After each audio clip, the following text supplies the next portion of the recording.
Harka fuuni akkam jirtu? Kun viidiyoo barnoota saayinsii waliigalaa kutaa 8ffaa boqonnaa 1ffaa paartii 1dhaan safaraa fi maloota safaraa aadaa kan jedhu ilaalla. Barannoo kana keessatti maalummaa safaraa, maloota safaraa aadaa fi ciminaa fi dadhabinoota mala safaraa aadaa kan ilaallu ta'a. Maarree isinis YouTube chaanaalii keenya Subscribe, Laayikii fi Sheer gochuudhaan hanga dhumaatti nu faana turaa. Dhuma irratti gaaffileewwan shaakalaa fi gilgaala barannoo kanaa kan waliin ilaallu ni ta'a. Amma kallattiidhumaan gara barannichaatti.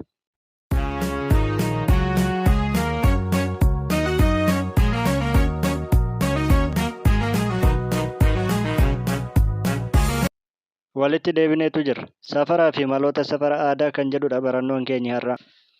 Maalummaa safaraa irraati yookaanu safarri adeemsa hammi isaa hin beekamne tokko qaama hammi isaa beekamuun wal bira qabuudhaan madaaluudha. Akka fakkeenyaatti yoo fudhanne aannan safaraatiin gurgurama. Akkasumas midhaan safaraan gabaadhaa bitama.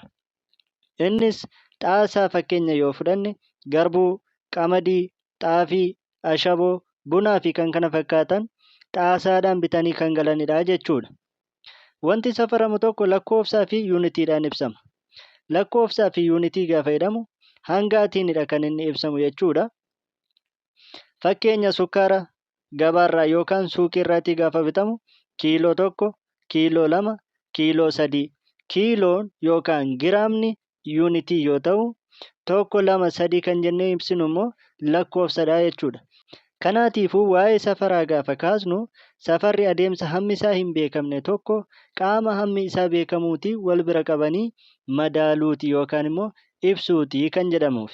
Wanti safaramu tokko immoo lakkoofsaa fi yuunitiidhaan ibsama gaafa jedhamu kiiloo 1, kiiloo 2, kiiloo 3 yookaan giraama 1, giraama 2, giraama 3 yookaan xaasaa 1, xaasaa 2, xaasaa 3 kan jedhamee ibsamu lakkoofsaa fi yuunitiidhaan kan ibsamudha jechuudha. Maloonni safara aadaa biyya keenya keessatti kanneen akka yeroo, dheerina, hangaa fi qabee safaruudhaaf iddoo adda addaatti haala garaa garaa ta'eedhaan kan fayyadamanidha jedha. Maloota safaraa keessaatii tokko dheerina safaruudha. Dheerina safaruudhaaf maloota aadaadhaan dhumdhumaan, taakkuun, tarkaanfiin, faanaa fi kanneen kana fakkaatanittidha kan isaan gargaaraman jechuudha. Isaan kun maloota safaraa aadaadha jechuudha. Inni kan biraa hangaa fi qabee safaruudhaaf kubbaayyaa, xaasaa, gundoo, toonnoo, taruuraa fi kan kana fakkaatan safaruun mala aadaa qabee safaruudhaafidha kan inni itti fayyadamu jechuudha. Kubbaayyaa 1, kubbaayyaa 2 yookaan xaasaa 1, xaasaa 2 inni kun midhaan safaruudhaaf kan itti gargaaramanidha jechuudha. Akkasumas illee qaruuraan dhangala'aa safaruudhaaf kan fayyadu ta'uu isaatii jechuudha. Inni sadaffaan yeroo safaruudhaaf. Yeroo safaruudhaaf waggaa, ji'a, torban, guyyaa, gaaddidduu. Gaaddidduun kunis ganama, guyyaa fi galgalaan garaagarummaa kan uumu yoo ta'u, namoonni kallattii gaaddidduun itti adeemtu irratti hundaa'uudhaan gaaddidduu isaanii sa'aatiidhaan wal bira qabanii kan ibsan ta'a jechuudha. Akka fakkeenyaatti guyyaa walakkaa jedhanii kan isaan fudhatan gaaddidduun miila ofii jalatti yoo deebitudha jechuudha. Bifa kanaatiin safara aadaa yeroo himuudhaaf kan itti fayyadamanidha jechuudha. Gara gilgala tokko tuqaa tokkotti yoo deemnu safarri maali jedha gaaffii gilgala kitaaba keessan irratti jirudha jechuudha. Safara jechuun adeemsa qaama hammi isaa hin beekamne tokko isaa hamma qaamni isaa beekamuun wal bira qabuudhaan madaaluuti. Akka fakkeenyaatti aannan qodaa keessa jiru safaruudhaan gurgurama. Midhaan gabaadhaa safaraan bitama. Safarri immoo hammaa fi yuunitiidhaan kan ibsamudha jechuudha. Bifa kanaatiin kan qabachuu qabdan ta'uu isaati jechuudha. Inni lammaffaan naannoo keessanitti safarri hangaa fi qabee tokko moo garaa garaa maaliifi jedha.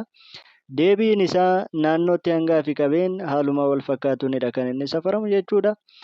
Akka fakkeenyaatti xaasa fayyadamuudhaan qamadii, xaafii, garbuu, ashaboo kan biroos safaruu fi kan isaan itti gargaaraman. Iddoo kanatti qabeetu ilaalama malee hanga wantootaadhaaf xiyyeeffannoon hin laatamne jechuudha. Ulfaatina irratti hundaa'ee kan hin kennamne jechuudha. Xaasaan kun wal caaluudha kan inni danda'u garuu xaasaan kun baay'ina xaasaadhaanidha kan inni ilaalamu. Mala ammayyaa osoo ta'e giraama kiiloo giraamaatiin kan ilaalamudha jechuudha. Kanaatiifuu xiyyeeffannoon isaa inni guddaa hanga osoo hin taane qabeedhaafidha jechuudha.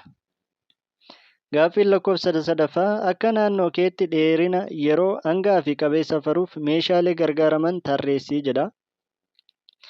Meeshaaleen fayyadamamu kun taakkuu, dhumdhuma, tarkaanfii, faanaa, waantaa, qonnaaf deeffannaa, gaaddidduu, qunnaa, gundoo, huubboo fi kan kana fakkaatan fayyadamuudhaan kan isaan safaran jechuudha. Dheerina safaruudhaaf kanneen akka taakkuu, tarkaanfii, faanaa, qonnaaf deeffannaa kan fayyadamanidha jechuudha. Akkasuma dhumdhuma dabalate.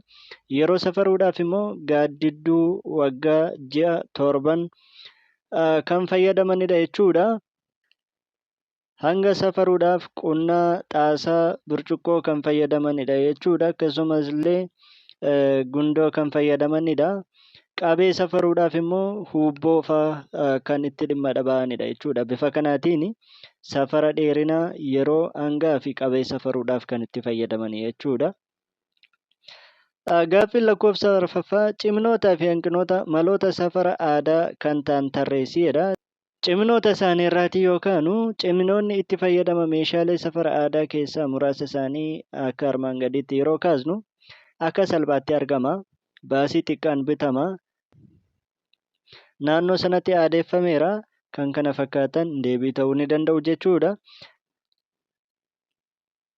Akka salphaatti argama gaafa jedhamu xaasaa, burcuqqoo wantoota kana bituu fi kiiloon bifa wal fakkaataadhaan hin argamu jechuudha. Baasii xiqqaadhaanidha kan inni argamu.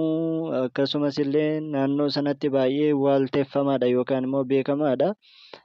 Wal karakkaruu kan hin qabnedha jechuudha. Hanqinoota isaanii muraasa isaa yoo kaasnu immoo safaruu irratti waalta'iinsa hin qabu. Hammi safaraa garaagaraa ta'uu danda'a. Kanneen kana fakkaatan immoo hanqina isaati jechuudha. Barannoon keenya har'aa kanuma fakkaata. Hanga yoonaatti nu faana turtanii YouTube chaanalii keenya subscribe fi like share gochuu hin dagattan yoo ta'e gochuu hin dagatiina. Hanga dhumaatti waan nu dhaggeeffattaniif galatooma. Nagaan tura.